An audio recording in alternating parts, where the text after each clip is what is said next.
Bonjour Église d'aujourd'hui. Et on espérait que 2021 soit bien différent que 2020.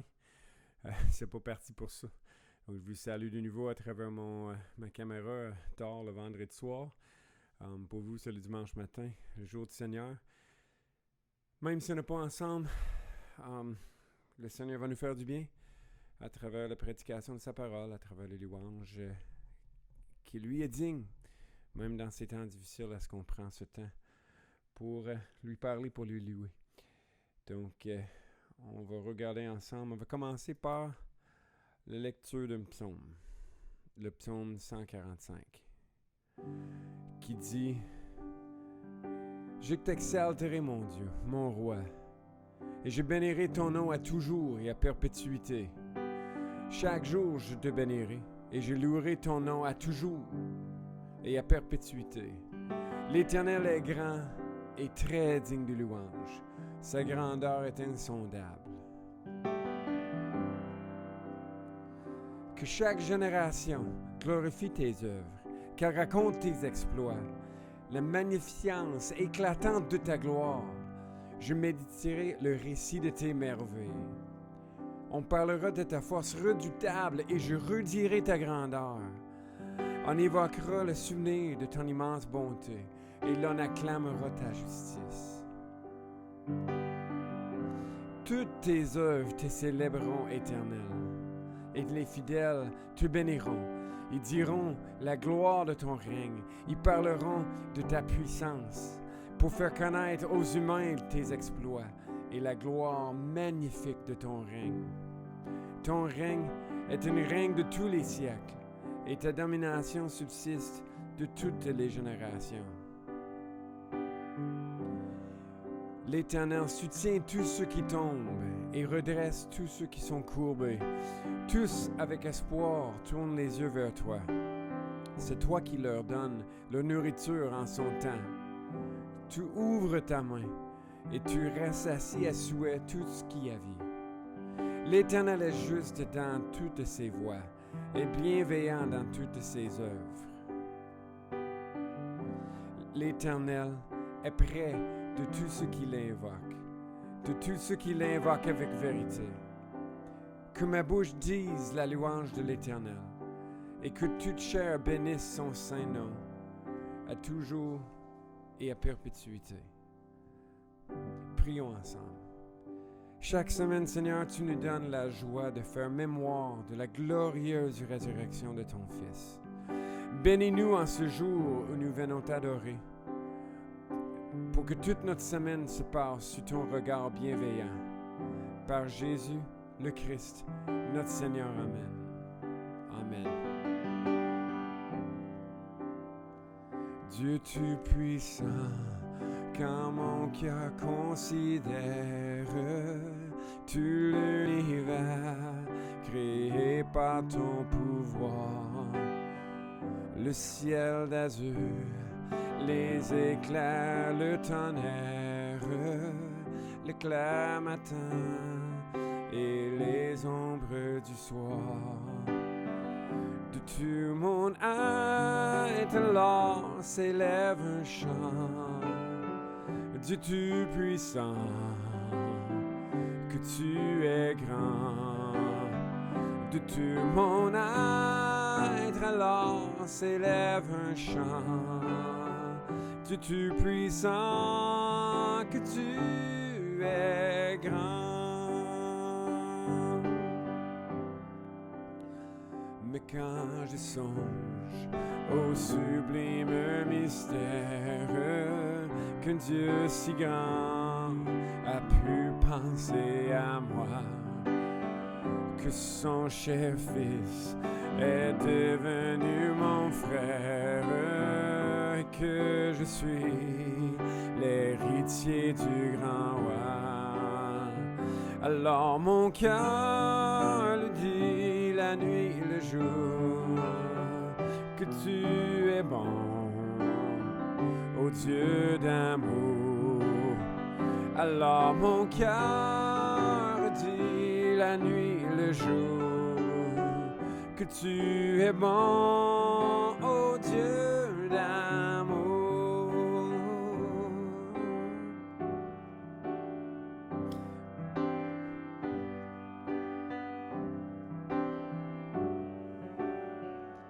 quand mon sauveur, éclatant de lumière, se lèvera de son trône éternel, et que laissant les douleurs de la terre, je pourrai voir les splendeurs de son ciel. Je redirai dans son divin séjour, rien n'est plus grand que ton amour. Je redirai dans son divin séjour que rien n'est plus grand que ton amour. Rien n'est plus grand que ton amour.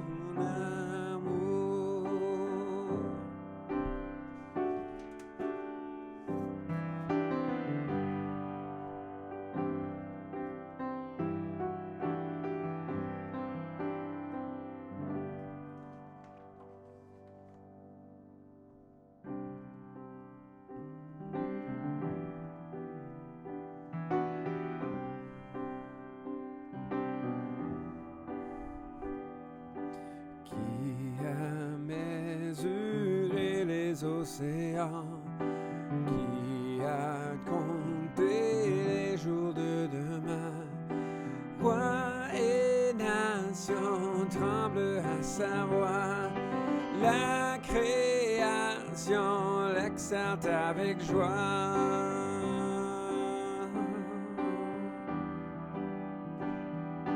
Qui sont de l'esprit de l'Éternel, qui sait l'éclair de ses conseils, qui peut s'opposer au Tout-Puissant et cerner l'étendue de ses plans.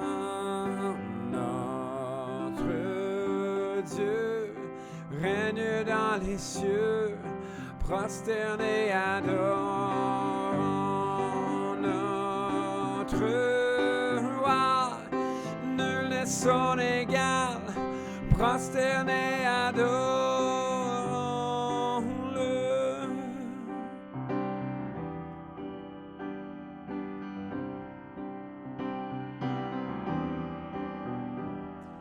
Qui s'est laissé clouer à la croix de nos péchés, portant tout le poids.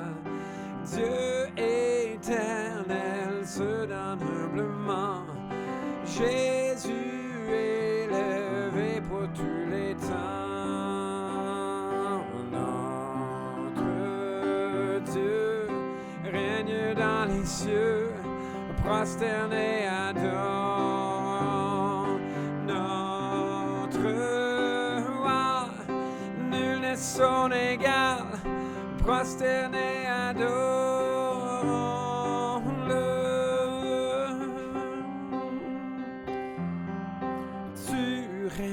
À-tu jamais, tu règnes, à-tu jamais, tu règnes, à-tu jamais, tu règnes, à-tu jamais.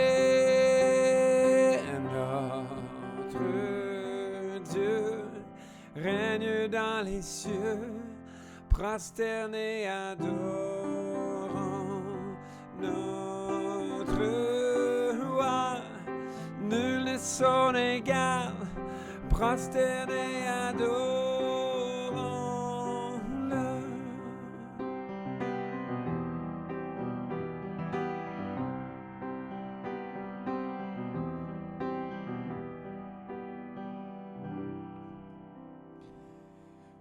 On vient de chanter qui se laissait clouer sur la croix de nos péchés portant tout le poids. Et c'est un rappel pour nous que nous sommes des pauvres pécheurs. On va juste lire en Matthieu. Je crois lire à l'écran. Matthieu 22. Qu'un des pharisiens, docteur de la loi, posait à Jésus cette question pour lui mettre à l'épreuve. Maître, quel est le plus grand commandements de la loi. Jésus lui répondit, « Tu aimeras le Seigneur ton Dieu de tout ton cœur, de toute ton âme, et de toute ta pensée. » C'est le premier et le grand commandement de la loi. C'est le grand commandement. Et voici le second qui lui est semblable. Tu aimeras ton prochain comme toi-même. De ces deux commandements dépendent toute la loi et les prophètes. Prions ensemble. Dieu de miséricorde, nous confessons que nous avons péché contre toi, en pensée, en parole et en acte, par ce que nous avons fait et ce que nous avons omis de faire. Nous ne t'avons pas aimé de tout notre cœur. Nous n'avons pas aimé notre prochain comme nous-mêmes. Nous regrettons sincèrement ces fautes. Humblement, nous nous en repentons. Pour l'amour de ton Fils Jésus-Christ, prends pitié de nous et pardonne-nous. Alors ta volonté fera notre joie, et nous pourrons marcher sur tes chemins, pour la gloire de ton nom. Amen. Et 1 Timothée 1,15 nous rappelle, « Elle est digne de confiance, dit Paul, cette parole, et mérite d'être pleinement accueillie de tous. Christ est venu dans le monde pour sauver les pécheurs. »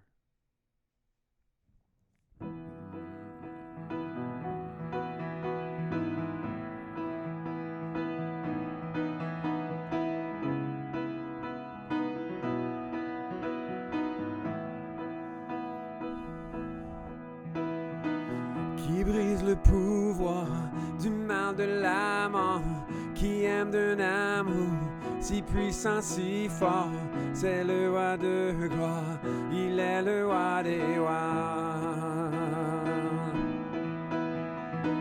Qui secoue la terre par un saint honneur, qui nous émerveille par tant de mystères, c'est le roi de gloire, il est le roi des rois.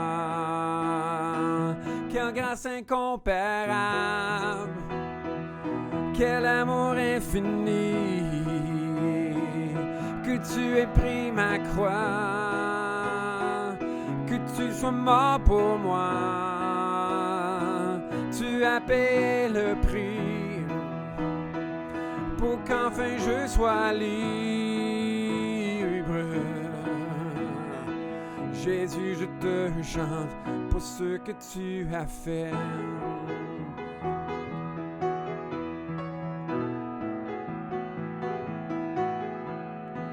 Qui ramène la paix dans la confusion, change les orphelins en fils et en filles. C'est le roi de gloire, il est le roi des rois. Qui règne sur les peuples dans la vérité, brille comme le soleil de tout son éclat. C'est le roi de gloire, il est le roi des rois. Quelle grâce incomparable, quel amour infini, que tu aies pris ma croix, que tu sois mort pour moi. Tu as payé le prix pour qu'enfin je sois libre. Jésus, je te chante pour ce que tu as fait.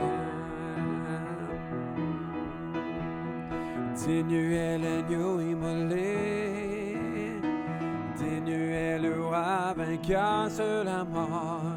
Digne est l'agneau immolé, digne est l'agneau vainqueur sur la mort. Digne est l'agneau immolé, digne est l'agneau vainqueur sur la mort. Oh, digne est l'agneau immolé, digne, digne, digne. Quelle grâce incomparable, quel amour infini, que tu aies pris ma croix, que tu sois mort pour moi. Tu as payé le prix pour qu'enfin Dieu soit libre. Oh, Jésus, je te chante pour ce que tu as fait.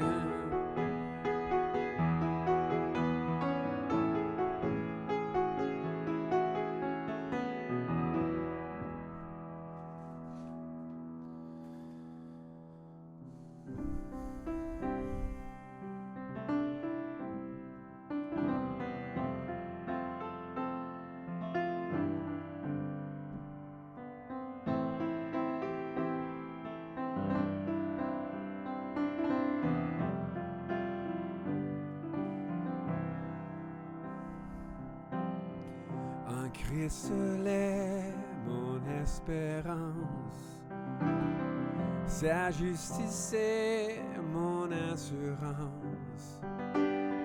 Il est devant Dieu mon appui, je n'en veux point d'autre que lui. En Christ est mon espérance, sa justice est mon assurance. Il est devant Dieu mon appui, je n'en veux point d'autre que lui. Jésus-Christ, mon rocher, ma confiance est en son amour. Dans l'orage, il est Dieu, Seigneur de tout.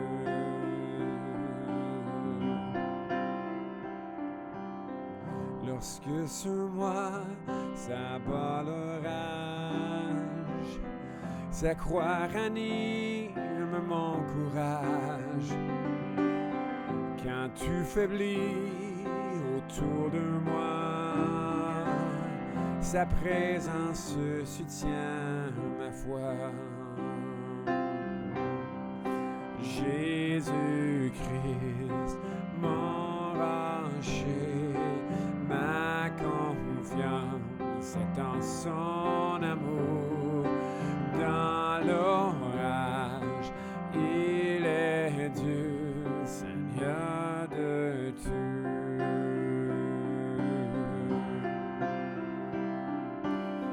Quand il reviendra nous trouver, en lui pour toute éternité, revêtu de sainte justice, et semblable devant son trône. Jésus-Christ, mon rocher, sa confiance est en son amour. Et l'orage, il est Dieu, Seigneur de tout. Jésus-Christ, mon rocher, ma confiance est en son amour. Dans l'orage, il est Dieu, Seigneur de tout.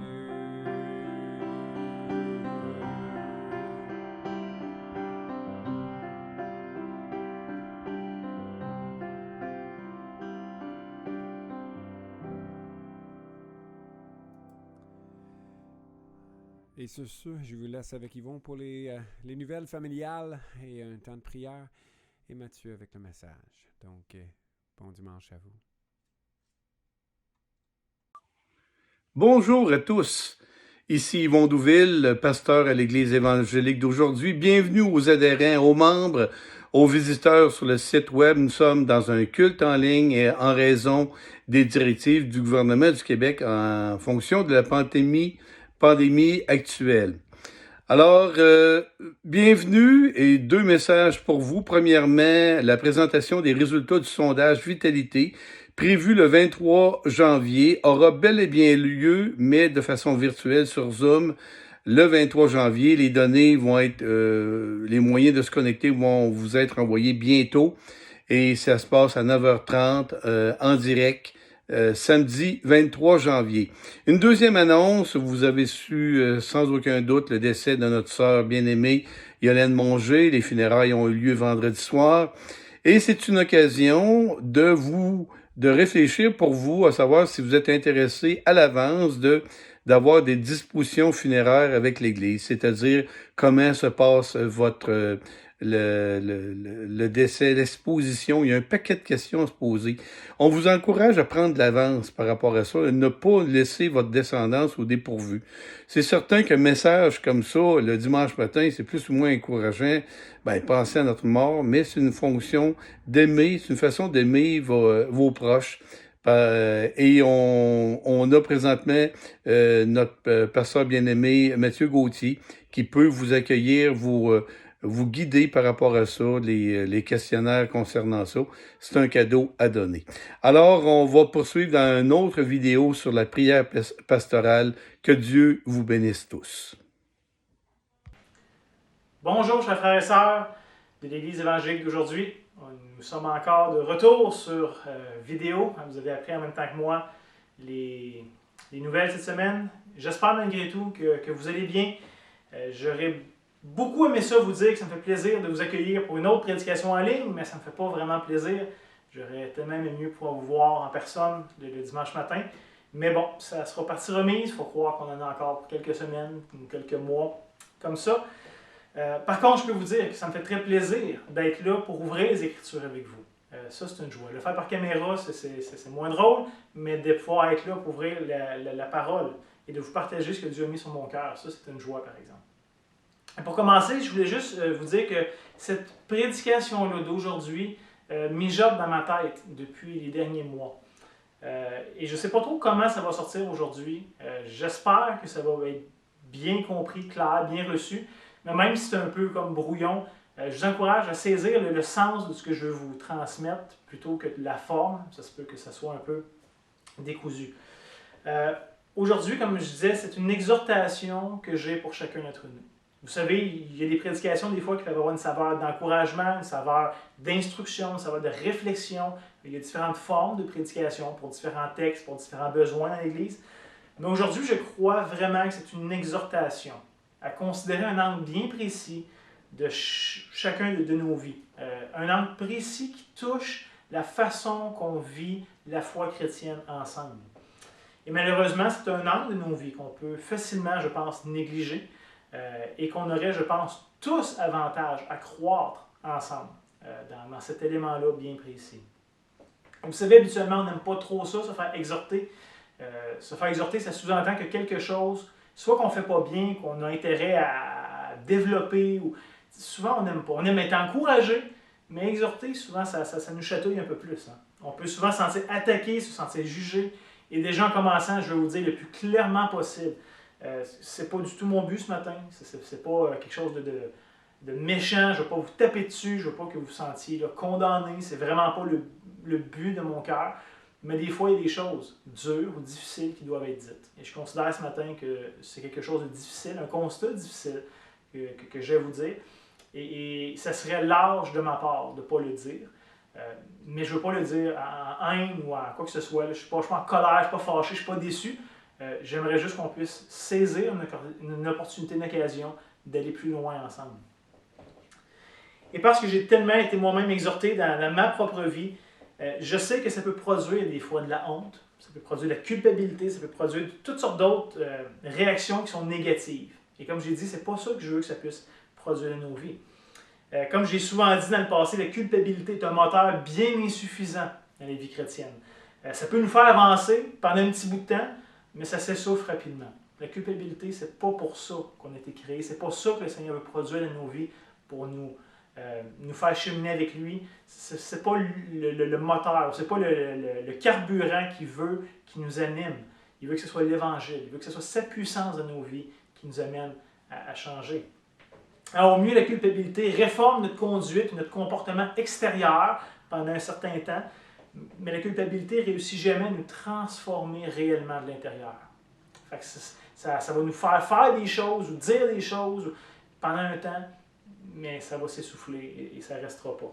Donc aujourd'hui, en cette année, j'aimerais nous lancer un défi, mais je ne veux pas que ce soit juste un feu de paille. Juste quelque chose qui marche, qui bouille dans nos vies pendant quelques semaines, puisqu'on sent mal de ne pas le faire, de ne pas assez le faire, et finalement on abandonne. Je veux que ce soit plus que ça. Au contraire, mon souhait, ma prière, mon désir pour nous, c'est que le Seigneur nous donne de saisir cette exhortation et que par la puissance de l'Évangile, par la présence du Saint-Esprit de Dieu lui-même dans nos vies, Ça va nous permettre de croître plus pleinement vers l'image parfaite de Jésus-Christ. Et j'espère de tout mon cœur que c'est le désir que vous avez, de croître plus à l'image de Christ. Et que chaque jour, chaque mois, chaque année est une opportunité pour nous de le faire. Et donc, ne gaspillons pas l'année 2021, mais au contraire, cherchons à comment est-ce qu'ensemble, on peut croître plus à l'image de Christ. Qu'à la fin de cette année, on soit plus semblable à lui que ce qu'on était actuellement. Et juste avant de commencer l'exhortation, laissez-moi juste simplement nous rappeler que la grâce de Dieu a été déversée abondamment sur chacun d'entre nous. Ce matin, si vous êtes chrétien, j'aimerais juste vous dire, vous rappeler que vous êtes beaucoup plus aimé que vous pouvez comprendre, que vous pouvez saisir, que vous pouvez le vivre. Et ça, c'est quelque chose qui me fascine, de découvrir, de savourer l'amour de Dieu dans ses différentes facettes envers nous. C'est quelque chose qui est extraordinaire. La grande quête de notre vie ici-bas et la grande quête de notre vie éternelle dans la présence de Dieu, dans cette future vie qui nous est destinée, ça va être quoi cette quête-là? Ça va être de découvrir, de comprendre, d'approfondir et de croire l'amour que Dieu a abondamment déversé sur ses enfants. Ça va être de découvrir, d'approfondir, de saisir, d'apprécier. Et on va être dans l'émerveillement, de dire « Wow, je ne peux pas croire que Dieu tu nous as aimés autant que ça. » Ça va être une quête continuelle, qu'on n'en fera pas le tour. Dieu nous a aimés d'un amour tellement grand, tellement puissant, tellement pur, tellement digne de notre attention, de notre reconnaissance, qu'on devrait faire tous nos efforts, déjà dans cette vie, de plonger nos regards dans ce qu'il a fait pour nous, d'essayer de comprendre et d'apprécier Christ dans sa personne. Et juste pour nous aider rapidement ce matin à le saisir, tournez avec moi rapidement en Romains chapitre 5. Je vais lire les versets 6 à 10, où ici Paul veut nous faire comprendre de quel genre d'amour Dieu nous a aimés. Qu'est-ce qui a motivé Dieu à nous aimer? Et c'est tellement important. Si on ne comprend pas ça, on va avoir de la misère à vivre l'Évangile, à vraiment bien la comprendre, à vraiment bien l'actualiser dans nos vies. Paul écrit Romains 5, chapitre 5, versets 6 à 10. Et remarquez bien les contrastes qu'il veut faire. Il va dire, car lorsque nous étions encore sans force, Christ, au temps marqué, est mort pour des impies. À peine mourrait-on pour un juste. Quelqu'un peut-être mourrait pour un homme de bien, mais Dieu prouve son amour envers nous. Parce que lorsque nous étions encore des pécheurs, des gens qui n'étaient pas dignes, des gens qui étaient laids, repoussants aux yeux de Dieu, parce que lorsque nous étions encore des pécheurs, Christ est mort pour nous.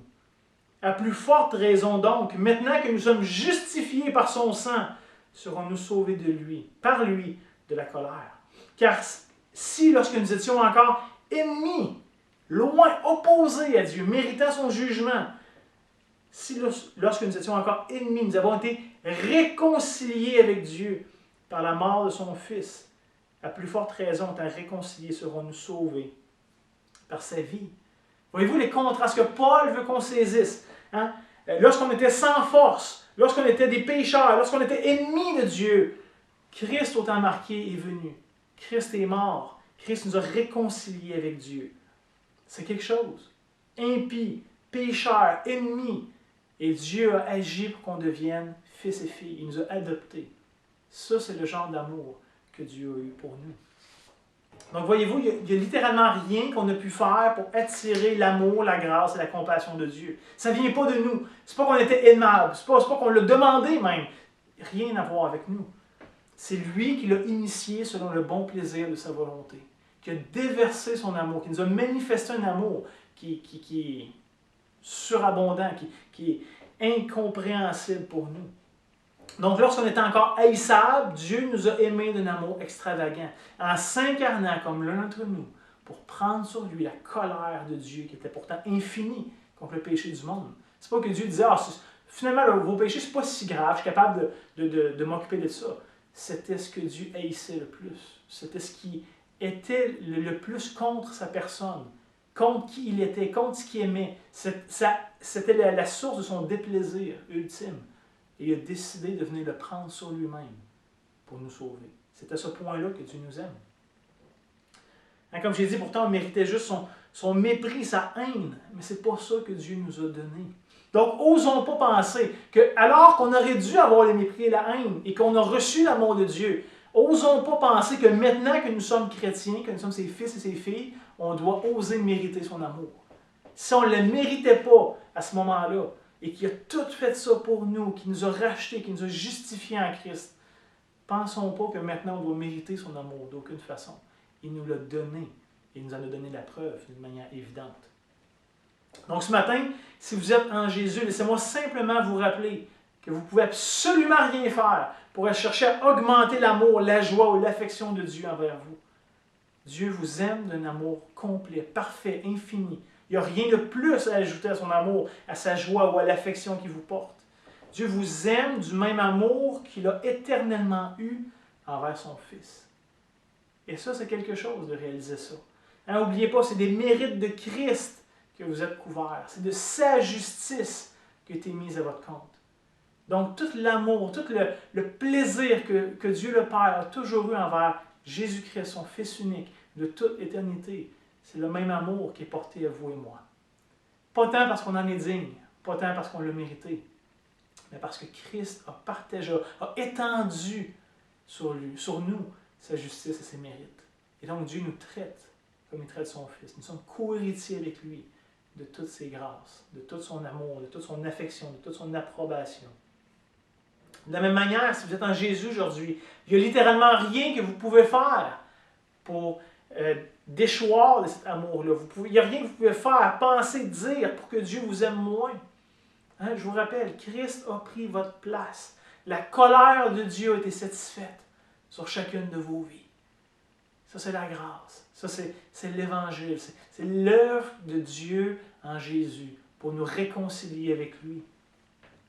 Donc, aujourd'hui, vous êtes ses fils et les filles de Dieu. Pas par vos efforts, pas par rien que vous avez pu faire, dire, penser. Il n'y a rien qui a forcé Dieu à vous aimer. Il a choisi de vous aimer et il a envoyé Christ.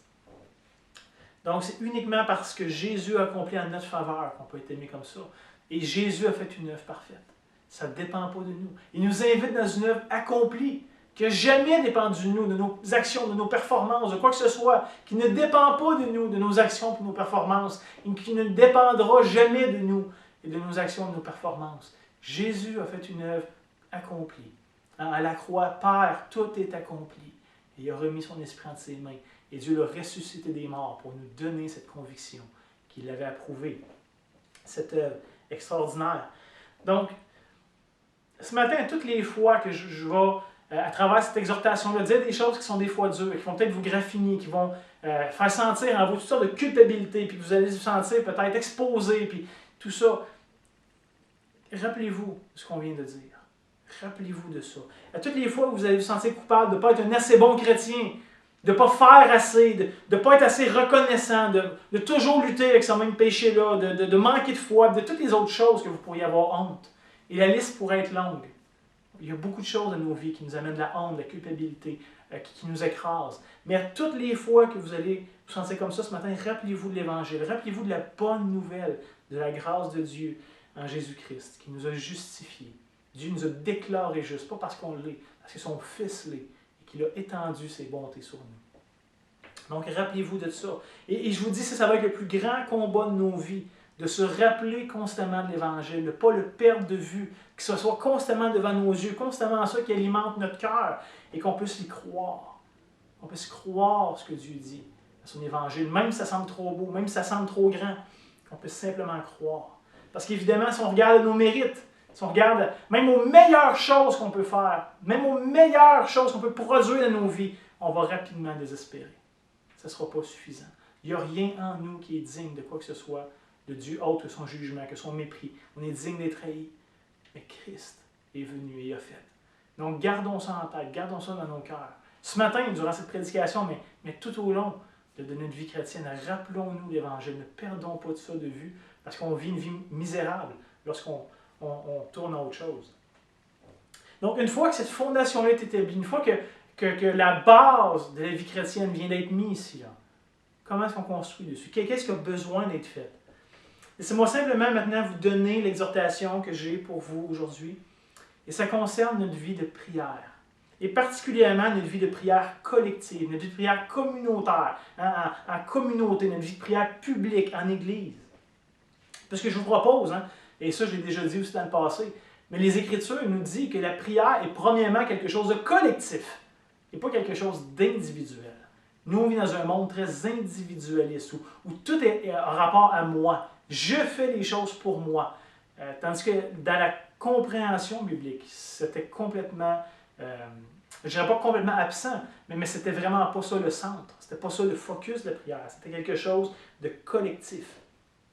Et ce matin, je ne passerai pas par 4 chemins. Et peut-être c'est moi qui ne vois pas clair. Dites-moi-le si c'est moi qui m'illusionne. Mais j'ai l'impression que nous ne sommes pas une église de prière comme nous pourrions l'être. Pas comme nous devrions l'être, parce qu'on pourrait toujours être meilleur, puis faire plus, puis se développer, puis ça c'est clair.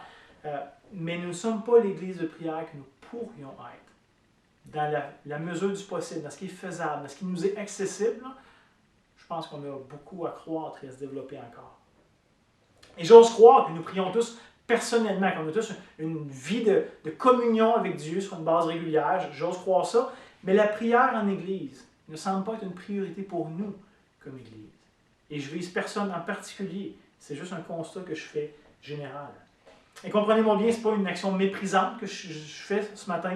C'est pas de dire, moi je suis rendu là, puis vous ne l'êtes pas, fait que vous devriez venir me rejoindre.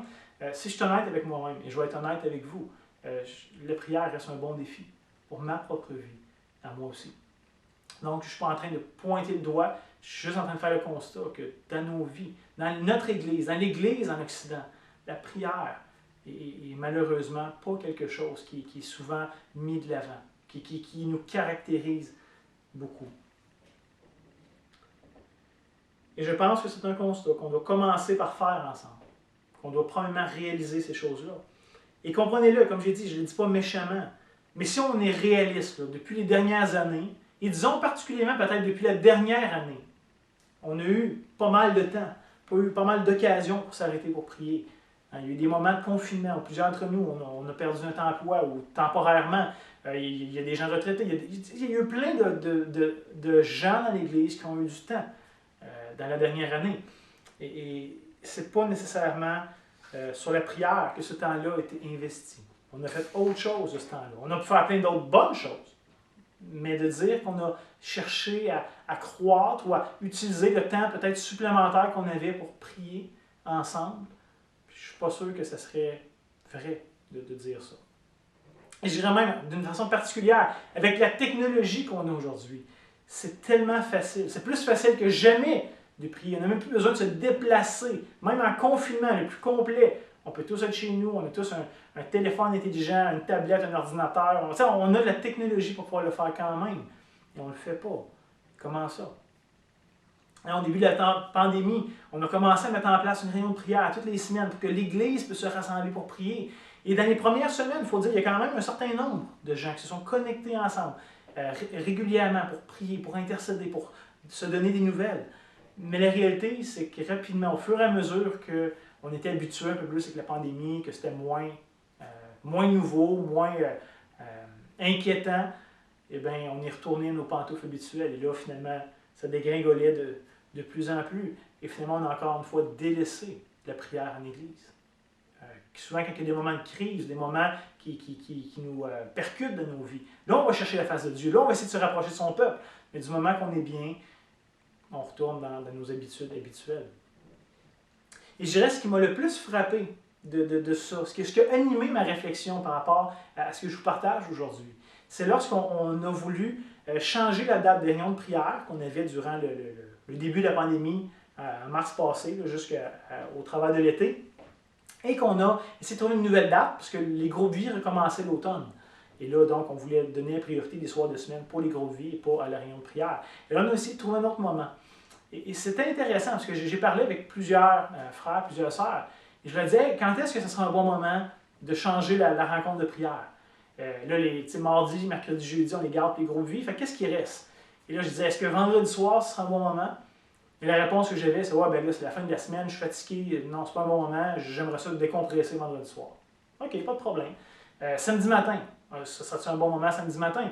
Ah non, mais là, tu sais, j'aime ça quand me lever un peu plus tard, et puis là, j'ai des choses à faire aller autour de la maison et tout ça, fait que je garde mon samedi matin pour ça, pour faire des commissions, tout ça. OK? Samedi après-midi.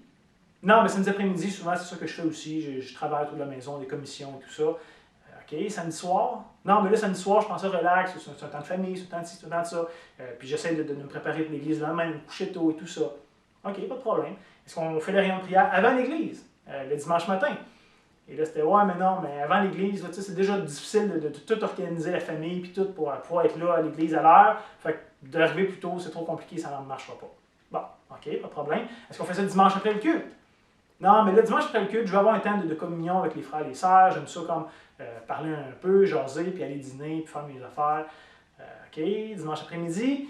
Dimanche après-midi, mais non, mais là, on commence à préparer les choses pour la semaine qui suit, puis là, on se repose un peu, puis et la même chose pour le dimanche soir, et là, pouf, la semaine recommence, et finalement, on n'a juste jamais le temps de s'arrêter pour prier. Et j'ai trouvé ça intéressant comme constat. Donc, finalement, jamais est-ce qu'on est capable de trouver un moment dans notre vie, dans notre semaine, pour s'arrêter et prier en église. Et ce n'est pas un ou deux individus, c'est répandu, c'est généralisé. Et naturellement, sur mon propre cœur, j'ai toutes ces excuses-là aussi. Je ne suis pas différent. Mais... Donc, jusqu'à un certain point, je pense, même, et j'oserais dire que ça fait notre affaire de tout s'occuper. Ça fait notre affaire de jamais avoir le temps de prier. T'sais, si jamais vraiment samedi matin, on n'avait rien, puis la réunion de prière se faisait samedi matin, peut-être qu'on se sentirait un peu coupable de ne pas venir, parce qu'on aurait le temps. Mais ça fait notre affaire d'avoir autre chose. Souvent, ce que je disais, c'est finalement, on va faire ça telle date, tel moment. Et là, les gens disaient, OK, pas de problème, faites-le là, je suis bien content, je ne peux pas être là, moi j'ai un empêchement, mais faites-le là, il n'y a pas de problème. Tout d'entendre, non, j'aurais aimé ça pouvoir être là. Là, j'ai un engagement, je ne peux pas à telle date, mais c'est dommage, j'aurais aimé ça me joindre. Au contraire, c'était presque une réjouissance de dire, phew, je ne pourrais pas là, mais faites-le là, il n'y a pas de problème. Mais moi, c'est une bonne excuse, je ne peux pas venir. T'sais. Mais pourtant, je vais vous proposer que ce n'est pas tant qu'on n'a pas le temps ou les moyens de prier ensemble. Ce n'est pas ça le vrai problème. La réalité, c'est qu'on trouve toujours du temps pour ce qu'on trouve important. Si vous avez un problème de santé, puis que faut que vous rencontriez votre médecin, que vous puissiez avoir un médicament, peu importe, vous allez trouver le temps. Le médecin vous dira à 2 h du matin, viens me voir, vous seriez là, parce que c'est important pour vous. On a toujours le temps pour un épisode de Netflix de plus, ou pour une vidéo sur YouTube, ou pour regarder Facebook, peu importe. On trouve le temps de faire ce qu'on aime. On trouve le temps de faire ce qui est important pour nous.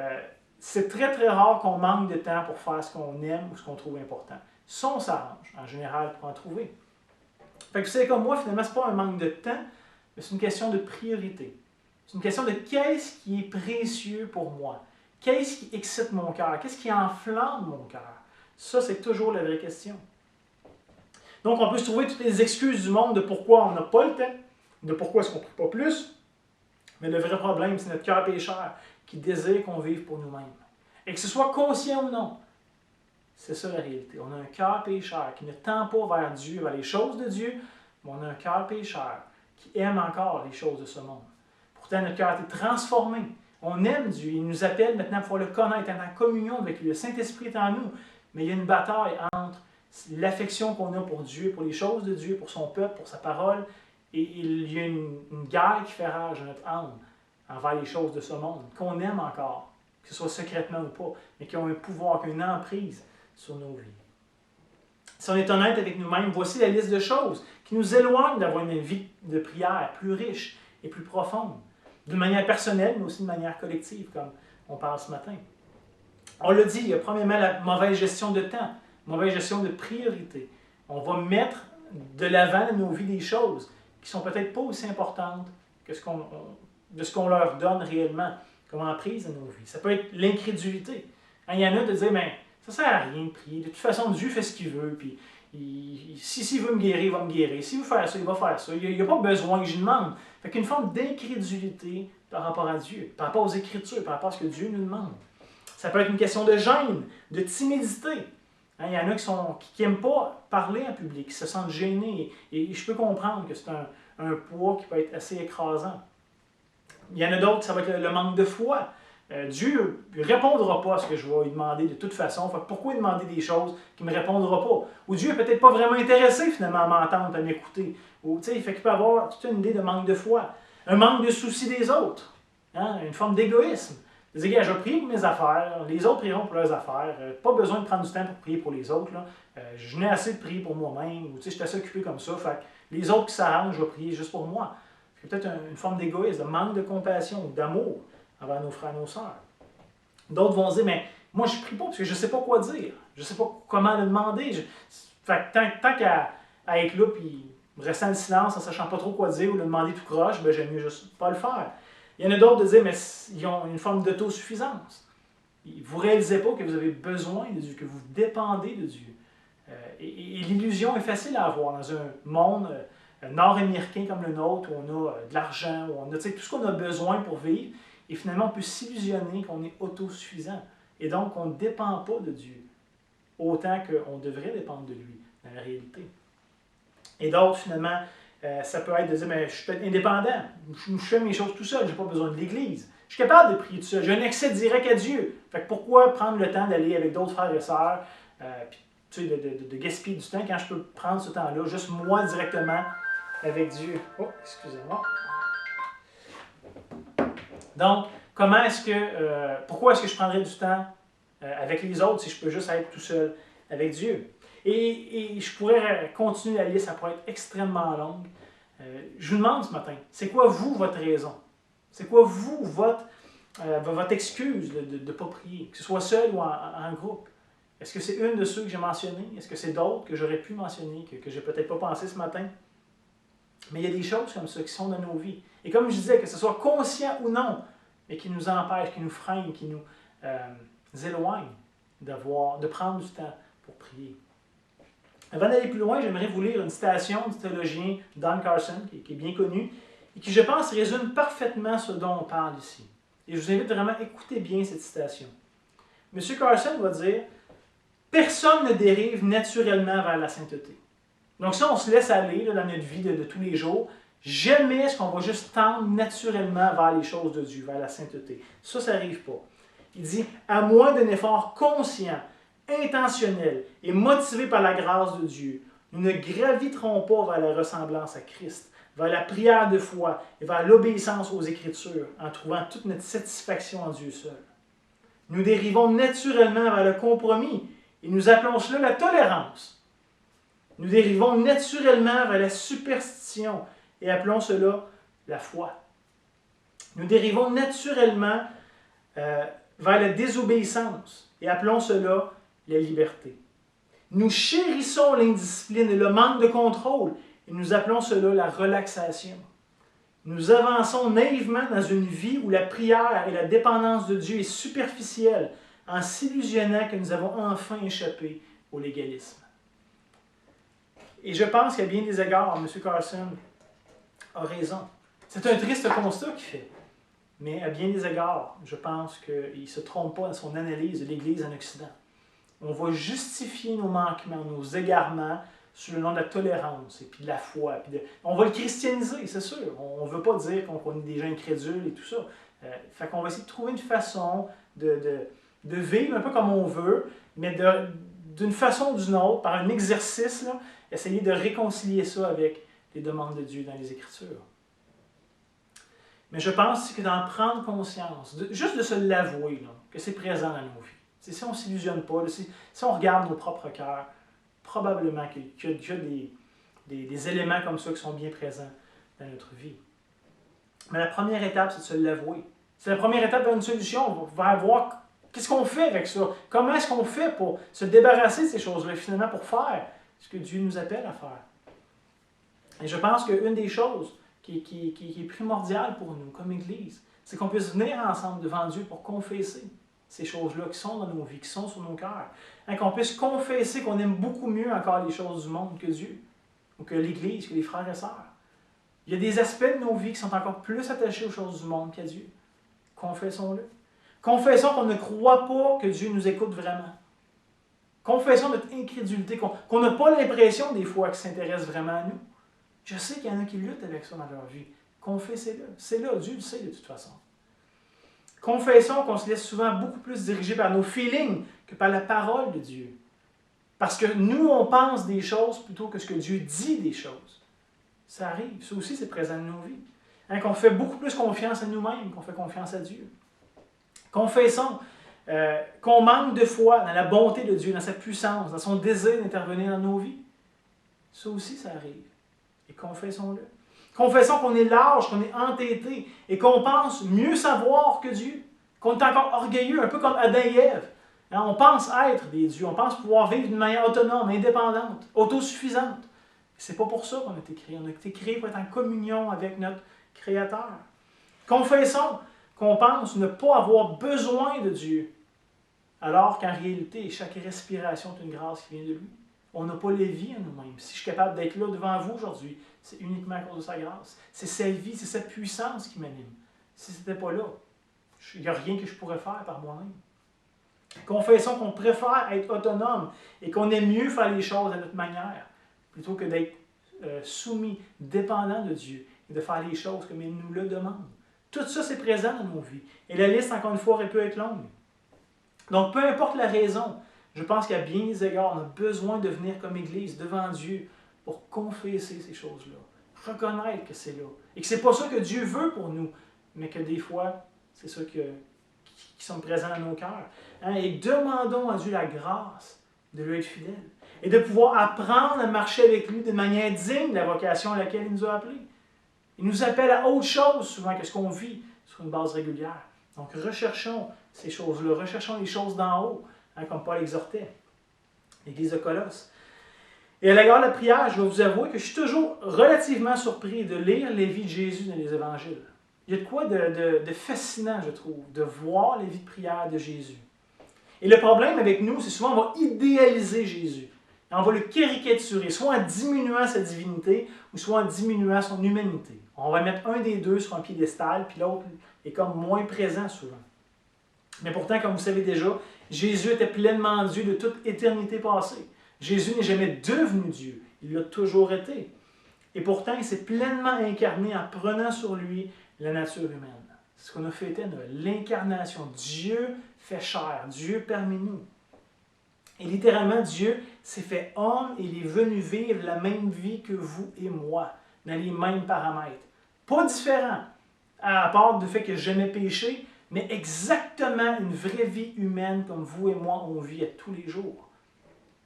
Et pourtant, on peut voir régulièrement que ce Jésus, Dieu fait homme, dans les évangiles, avait besoin de prier. Et je ne pense pas ici que Jésus faisait juste semblant, juste pour nous donner un exemple. T'sais. Il n'avait pas vraiment besoin, mais il voulait nous donner un modèle. Je ne pense pas. On voit que Jésus avait besoin de prier, besoin de prendre du temps avec Dieu. Et je me dis, à combien plus forte raison est-ce que nous, on a besoin de prier régulièrement? En pensez-y, Dieu fait chair dans toute sa perfection, dans toute son infinitude, dans toute sa gloire, avait quand même besoin de prier lorsqu'il était un homme. Vous et moi, on en a peut-être beaucoup plus besoin que ce qu'on pense ou de ce qu'on réalise. Pour Jésus, la prière prenait tellement de place dans sa vie que ses disciples sont venus un jour lui demander « Apprends-nous à prier ». Ça devait être honnêtement assez spécial d'entendre Jésus prier. C'est ce qui semblait marquer ses disciples, c'est ce qui semblait les étonner le plus, c'est d'entendre le Fils prier le Père. La communion qu'il entretenait avec lui, ça devait être particulier. Les disciples n'ont jamais demandé « Apprends-nous à guérir des malades, à multiplier des pains, à marcher sur l'eau », qui à nos yeux serait beaucoup plus spectaculaire. Mais eux, ceux qui ont entendu Jésus prier, ce qui les a marqués le plus, ce qui les a surpris le plus, ce qu'ils désiraient le plus avoir, c'est la relation que le Fils entretenait avec le Père. Ça les fascinait. Ils voulaient apprendre ça. Et je pense que ça en dit long sur ce qui se dégageait de Jésus, entre autres dans sa vie de prière. Et en vrai, plusieurs de ses enseignements, de ses paraboles, concernent justement la prière. Jésus n'a pas juste vécu tout seul à part, ça faisait partie, sur une base régulière, de ses enseignements, de ce qu'il voulait transmettre à ses disciples. Et il voulait entretenir justement cette idée de prière, de dépendance qu'on a besoin d'avoir auprès de Dieu et que lui-même avait dans son humanité. Et je pense qu'un des textes les plus explicites de ça, c'est en Luc 18:1, la fameuse parabole du juge inique. Et je ne parle pas de la parabole ce matin, vous la lirez si vous voulez. Mais Jésus commence au verset 1 en disant « Jésus leur adressa une parabole pour montrer qu'il faut toujours prier et ne point se relâcher. » Jésus enseigne quelque chose explicitement pour nous enseigner ça. L'importance de prier, de ne pas se relâcher, de persévérer. Et sinon, on peut penser à cette fameuse question sans réponse que Jésus pose à ses disciples à la fin de cette même parabole, en Luc 18:8. Il va leur dire « Mais quand le Fils de l'homme viendra, trouvera-t-il la foi sur la terre? » Il vient de leur dire, les gars, vous avez besoin de prier sans cesse, sans vous décourager, sans vous ralentir. Et Dieu entend, Dieu répond. Dieu n'est pas un mauvais juge, c'est un bon père. Et donc, si le mauvais juge va répondre favorablement à la requête de cette veuve-là, à combien plus forte raison est-ce que Dieu, qui est rempli de compassion, de bonté, d'amour envers ses enfants, va répondre favorablement? Et Jésus, après cet enseignement-là, tellement clair, tellement inspirant sur la prière, va dire, je me demande s'il y a des gens qui vont vraiment croire ça. C'est la réalité. Est-ce qu'il y en a qui vont le croire? Est-ce qu'il y en a qui vont vivre ça? Hein, quand le Fils de l'homme reviendra, trouvera-t-il la foi sur la terre? Et il laisse la question en suspens. Et c'est à nous de prendre position. Est-ce qu'on va croire ce que Jésus nous dit? Ou est-ce qu'on va faire ce qu'on pense être bien? Sinon, lorsque je méditais sur ce sujet-là l'automne passé, le Seigneur m'a fait penser à un autre épisode de la vie de Jésus, qui est, je pense, assez intéressant aussi, qui montre le cœur que Jésus avait pour la prière. On lit ça en Matthieu 21, les versets 12 à 13, et il y a d'autres références ailleurs dans d'autres évangiles. Mais Jésus entrant dans le temple de Dieu, il chassa tous ceux qui vendaient, qui achetaient dans le temple. Il renversait les tables des changeurs, les sièges des vendeurs de pigeons, et leur dit, il est écrit, ma maison sera appelée une maison de prière. Le temple se devait d'être un endroit de prière. Mais vous en avez fait une caverne de voleurs.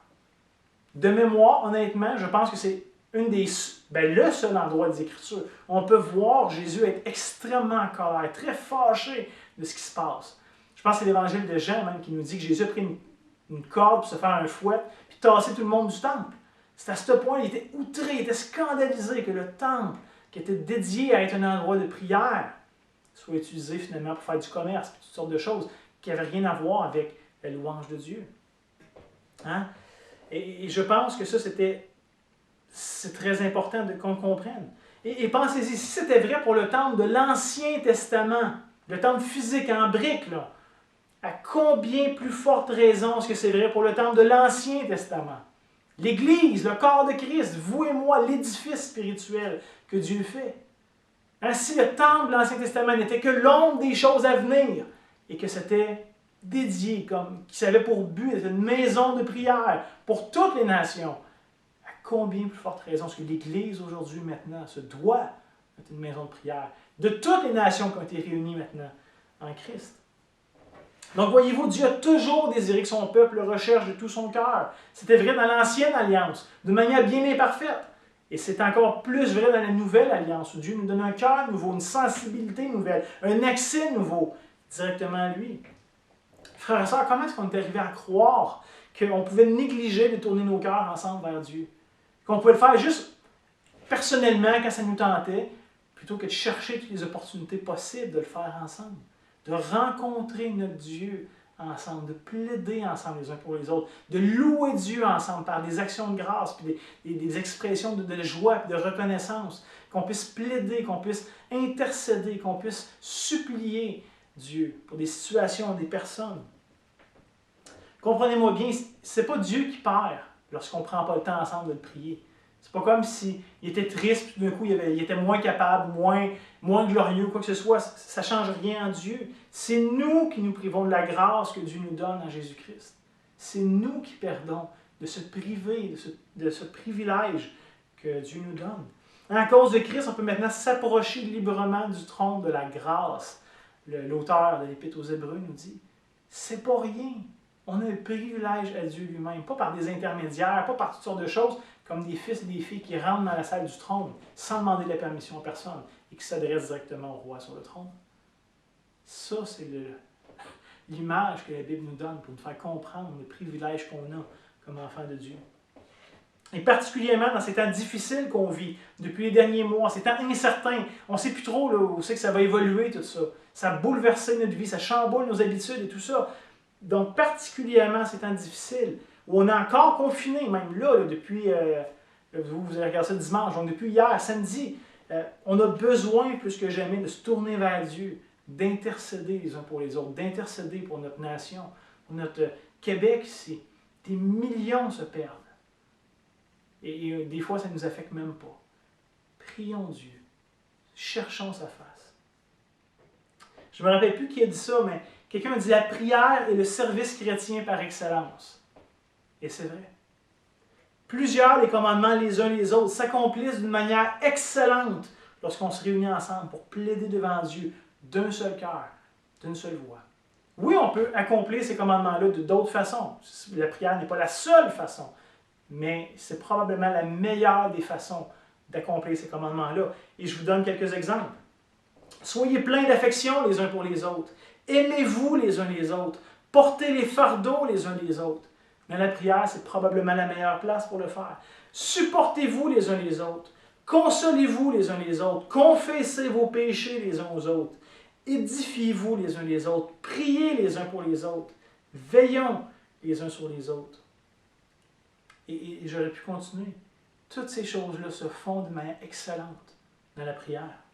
Et je ne crois pas aussi que la prière en Église est probablement une des bonnes manières de mettre tous ces commandements-là et plein d'autres en pratique dans nos vies. Et la bonne nouvelle dans tout ça, c'est que la prière, ça s'apprend, ça se développe. C'est quelque chose qu'on peut croître dedans. Et c'est à ça que j'aimerais nous exhorter chacun d'entre nous cette année.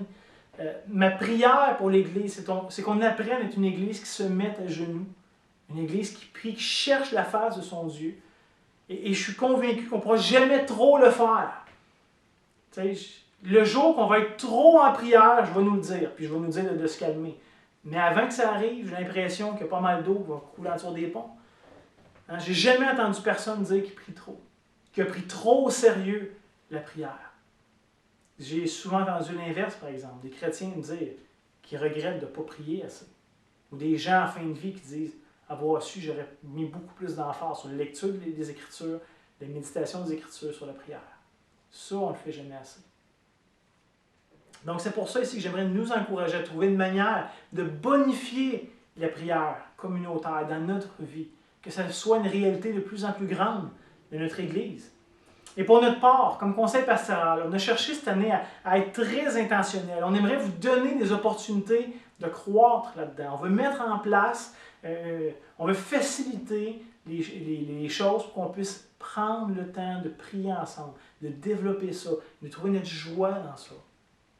Ce printemps, les groupes vie, on va prendre le temps de s'arrêter pour réfléchir, pour lire ensemble sur un sujet particulier qui est la prière collective. Vous savez, habituellement, chaque groupe vie est libre de faire ce qu'il veut. Et personnellement, j'aime mieux produire mon propre matériel que de prendre un livre, faire ça ensemble. Mais cette année, on s'est dit, non, regarde, on va s'arrêter. Là. Si on veut que ce soit une priorité en Église, on va réfléchir là-dessus. Et on a choisi le petit livre « La prière » de Nine Marks, qui est un des très rares livres qui parle de la prière communautaire en Église. Habituellement, les livres de prière, ça parle de prière tout seul, puis ça nous donne plein de trucs, puis d'affaires, puis d'astuces, mais ça ne nous parle pas de prière communautaire. C'est un des seuls, à ma connaissance, qui le fait, et il le fait bien. C'est un petit livre, il est court, il se lit bien, il est accessible. Et donc, on veut prendre le temps en Église de réfléchir sur ça ce printemps. Si vous n'êtes pas dans un groupe maison, que vous aimeriez lire le livre, puis prendre part à la vie de prière d'Église quand même, contactez-moi directement, on va trouver le moyen de pouvoir vous remettre le livre. Mais évidemment, on ne peut pas juste lire sur la prière. Ça ne sert absolument à rien de lire sur la prière si on ne le fait pas. On veut trouver des occasions de le faire ensemble. On veut se donner des occasions de prier ensemble, d'apprendre à prier ensemble, d'apprendre à trouver notre joie dans la prière, dans ce temps de communion avec Dieu. Et évidemment, on va mettre une emphase particulière ce printemps dans les groupes vie aussi. On va lire un livre, on va le réfléchir, le méditer, mais on va aussi le mettre en action. Bien évidemment. Mais aussi nos cultes dimanche matin, on veut mettre une emphase sur la prière. Évidemment, les cultes en ligne, ça change un peu nos plans, mais on veut pouvoir intégrer beaucoup plus de prières dans nos cultes du dimanche matin, parce que c'est important. On veut trouver des nouvelles plages horaires même pour les rayons de prière en ligne. Actuellement, c'est les vendredis soirs, on va sûrement le changer de place. On vous donnera plus de nouvelles qu'on va en avoir, mais si jamais il y a des gens qui ne peuvent pas dans la nouvelle plage horaire, mais qui... un groupe pourrait dans une autre plage horaire. On ouvrira 2 ou 3 ou 4 réunions de prière. Ça, ce n'est pas un problème. Mais de favoriser la prière en Église. Et en terminant, j'aimerais juste adresser quelques objections que vous pourriez avoir. Parce que je nous connais assez bien pour savoir qu'on est prompt à se justifier, puis à se trouver des excuses, puis à essayer de se faufiler. Là. Le cœur humain est comme ça, malheureusement. Donc, 4 objections que j'aimerais répondre, que vous pourriez avoir. Il y en a qui vont dire « Ouais, mais moi, je trouve ça long, prier. Prier 5 minutes tout seul, je trouve ça long. Imagine prier 1 heure avec l'Église. Pour moi, c'est pas atteignable. Pour moi, c'est trop long. Peut-être que tu trouves ça long. C'est vrai, ça, je ne peux pas changer ta perspective là-dessus. Mais des fois, tu vas au travail, même quand c'est long. Puis quand tu es malade, tu vas aller à l'hôpital attendre 12 heures, puis 15 heures, 18 heures, parce que c'est long. Mais pourquoi est-ce que tu fais ça? Parce qu'il y a un bénéfice à tirer. Donc, ne serait-ce même que ton cœur n'est pas convaincu, tu viens un peu comme « ça va être long, ça va être plate, j'aime pas ça », vois au moins le bénéfice qu'il va avoir. Parce que la prière, c'est pas juste de parler en l'air. On n'est pas en train de lancer des paroles dans l'univers, comme on entend souvent ces temps-ci. On parle à Dieu, au Dieu Tout-Puissant qui entend et qui répond. Il y a un bénéfice à se rassembler ensemble pour prier. Un bénéfice direct pour la communion dans l'Église, mais aussi un bénéfice spirituel pour l'Église. Et de toute façon, je vous dirais, là, 1 heure, ça passe très vite quand on est plusieurs. Tu as le temps de prier 1 fois, 2 fois, maximum 3 fois, et pouf, c'est déjà fini. Parce que les autres prient, et tu te joins dans les prières des autres. Donc 1 heure, c'est souvent très vite passé. Deuxième objection, de dire, mais moi je suis gêné, je ne suis pas capable de parler en public, on est plus que 2 ou 3, j'ose pas parler. Ça se peut. Et je comprends que ça peut être beaucoup plus difficile pour certains que pour d'autres, mais je suis quand même convaincu qu'il y a de la place dans l'Église, même pour les chrétiens gênés. Il y a de la place dans la prière d'Église, même pour les chrétiens gênés. Et je ne suis pas en train de minimiser l'impact que ça peut avoir. Je sais que c'est très présent dans la vie de certains, mais quand même. Et au pire, ce que je te dirais, si tu es vraiment gêné, puis tu te dis, moi, là, c'est un empêchement, je ne suis pas capable d'ouvrir la bouche, je ne serais pas capable de prier du tout. C'est pas grave. Joins-toi à nous et viens au moins mettre ton amen à la prière des autres. Dieu se plaît qu'on se mette d'accord tous ensemble pour lui demander quelque chose d'un seul cœur, d'une seule voix. Lorsqu'il voit ses enfants arrêter de regarder juste à eux-mêmes et qui regardent des choses plus grandes, qui se mettent d'accord ensemble sur la terre, Dieu se plaît à ça. Donc même si tu ne veux même pas parler du tout, sois le bienvenu. Viens te joindre aux prières de ceux et celles qui sont là. Et ça va être excellent. Tu as ta place dans l'Église, même si tu es gêné, et tu as ta place dans les réunions de prière, même si tu es gêné. Troisième objection, il y en a qui pourraient dire, mais je ne sais pas quoi dire. Je ne sais pas, moi, comment prier. Souvent, j'essaie de prier tout seul, il n'y a rien qui sort, ou j'ai l'impression de prier tout croche. Fait que je n'irai pas faire ça en public, certains, tu sais. Connaissez-vous le proverbe bien connu, c'est en forgeant qu'on devient forgeron? Eh bien, c'est en priant qu'on devient un prieur ou un intercesseur. Ça se forme à force de le faire.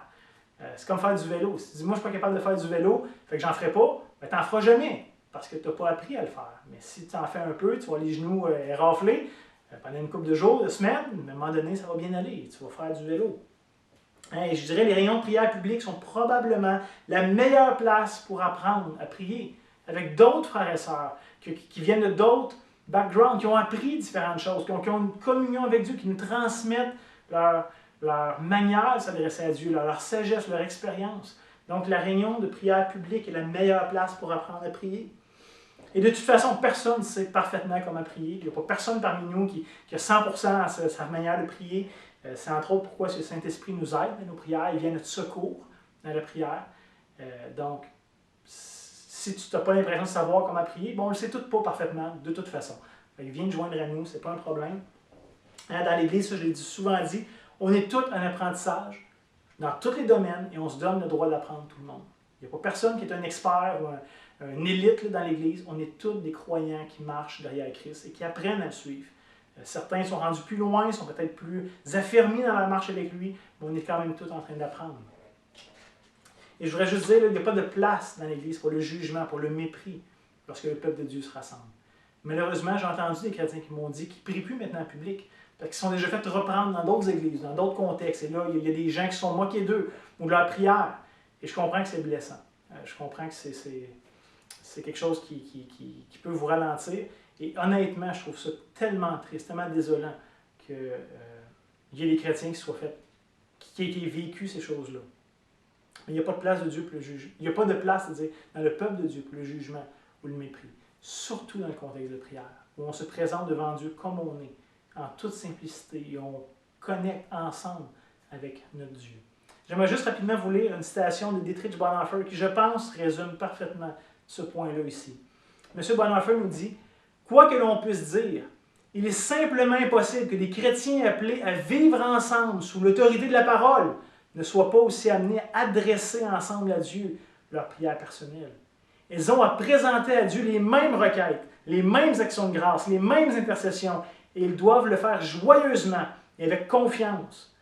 Toute timidité, toute crainte de s'exprimer librement devant les autres doit ici disparaître. Pourquoi? Il va nous le dire. Car il s'agit de laisser à l'un de nos frères exposer à Dieu la prière de la communauté en toute simplicité et sobriété. Mais il faut également faire taire en soi toute tendance à juger ou à critiquer celui qui prie, car les faibles mots qu'il prononce sont dits au nom de Jésus-Christ. La prière en commun est en fait l'élément le plus naturel de la vie chrétienne communautaire. Même celui qui prie, qui est le moins affermi, qui le dit le moins bien, quoi que ce soit, la prière n'a pas d'efficacité parce qu'on le dit bien, puis ce n'est pas une formule magique. La prière a de l'efficacité parce qu'on le prie dans le nom de Jésus-Christ et qu'on le prie au Dieu Tout-Puissant de l'univers. Et ça, c'est tout un encouragement dans la prière. Et dernière objection peut-être qu'on pourrait avoir, il y en a qui disent « mais moi, je ne suis pas bon avec les technologies. » Tu sais, là, vous faites ça tout sur Zoom, sur Internet, puis moi, je ne connais pas ça, puis je ne suis pas à l'aise avec ça. Je voudrais juste vous dire, on a pris Zoom parce que c'est extrêmement simple, extrêmement accessible. Tu pèses sur un piton, tu pèses sur le lien, tu pèses « Oui, ouvrir Zoom », pouf, c'est là, vous êtes connecté, c'est pas plus compliqué que ça. C'est très simple. Si vous avez une tablette, un téléphone intelligent, un ordinateur à la maison, vous êtes capable de vous connecter sur Zoom. Et même si vous n'avez rien de ça, vous n'avez même pas Internet à la maison, vous pouvez vous connecter sur Zoom par téléphone. Évidemment, vous ne nous verrez pas, on ne vous verra pas, mais on va vous entendre. Vous allez nous entendre. Et on va être ensemble en train de plaider auprès de Dieu. Donc, si pour vous, la technologie est un problème ou un empêchement, que vous dites « je ne sais pas comment ça marche, puis j'ai peur de ne pas faire les bonnes choses », on peut vous aider, on va vous accompagner. Ce n'est pas un problème. Ne vous privez pas seulement pour une question de technologie. Vous allez voir, c'est sûrement beaucoup plus simple que vous pensez que c'est en réalité.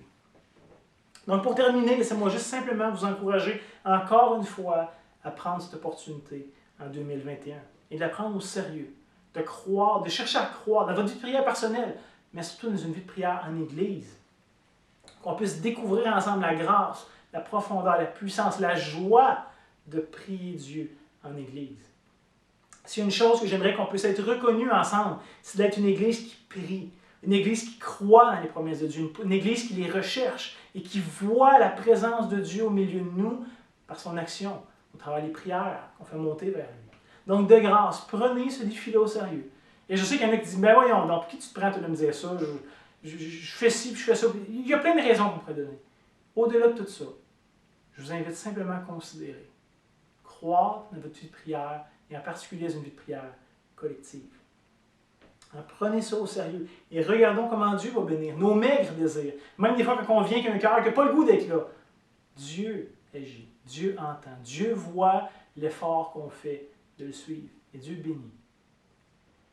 Je vous rappelle qu'on ne fait pas ça pour être meilleur, ou être plus accepté par Dieu. Ça a déjà tout été réglé à la croix.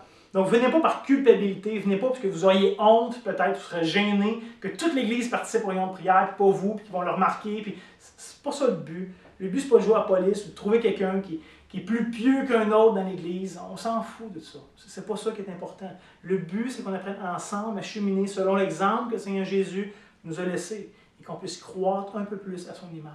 Qu'on apprenne ensemble à mettre de côté notre chair, de mettre de côté les choses de ce monde qui sont tellement chères encore dans nos cœurs, et qu'on puisse expérimenter ensemble plus pleinement la présence de Dieu dans notre vie et dans notre Église, et qu'on se réjouisse de ça.